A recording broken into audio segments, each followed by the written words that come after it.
The Trump campaign is still bombarding supporters looking for money, claiming progress in its legal fight, saying things like this election is far from over and we're gaining momentum. But read the fine print. 60% of each contribution does not go to his legal team, but first to Save America. That's the new political action committee that President Trump himself has set up. So for more on this, let's bring in Brandeis University history professor LEAH RIGUEUR. Professor, thanks again for being here. How unprecedented is what we're seeing play out right now with this election? So it's certainly unprecedented in recent history, and I mean that in the kindest way possible. We've had contested elections before. We've had bitter elections before. The closest to something that we've seen with this in the recent moment is something like Bush v. Gore in 2000. But even in that moment, the outcome of that election, when it became clear that the outcome of this election, there was no viable path, that the court had ruled against, the Florida incident, we know that Gore conceded, and he did so relatively quickly. So we did have this moment of concession. What we're seeing right now is something completely different. We're seeing Donald Trump say, I refuse to acknowledge that Joe Biden is the president-elect, and I'm going to fight it even though I don't have evidence and even though I keep losing in court. So that kind of rigidity is very different and very unprecedented for this time. And LEAH, if I may ask you, the 2020 election has been called by the government's top election security official the most secure in U.S. history. President Trump's trying to overturn, obviously, his loss. State of Michigan is now a key target. Wayne County Republicans initially refusing to certify the vote, citing unbalanced returns, but they only wanted part of Wayne County not certified. Now it's Detroit, obviously a predominantly minority city, even though some of the white suburbs had higher rates of those unbalanced returns. Those are the facts. So what do you call that? That's voter suppression, or at least it's attempted voter suppression.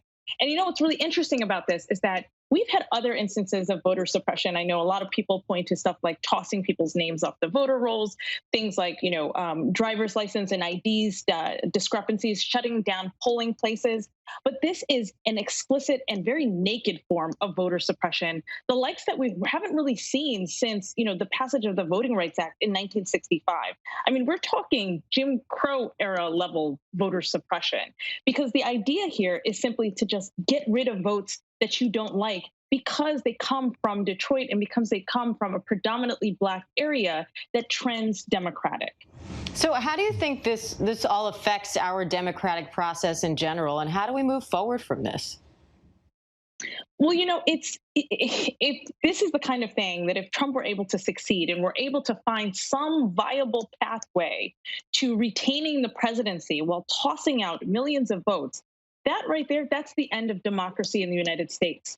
Right? We thrive on this idea of free and fair elections and the representation of people and people having a vote. Every vote matters, right? Including Black votes, including Latino votes and Latina votes, including Asian American and Indigenous votes.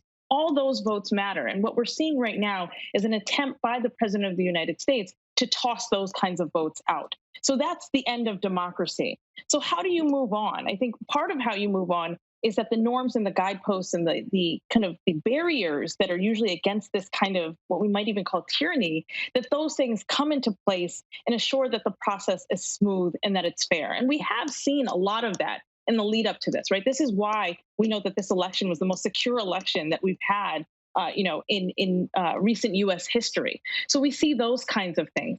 But also, I think what is important to maintain is that the president-elect of the country and the vice president-elect of this country keep a steady face and keep a steady hand and keep moving towards the finish line. And when that, when it's time for the electors to cast their ballots in December, that they do the right thing and honor the votes and the voices of the people. And that ultimately will be the deciding factor. Professor LEAH RIGUEUR, thank you as always.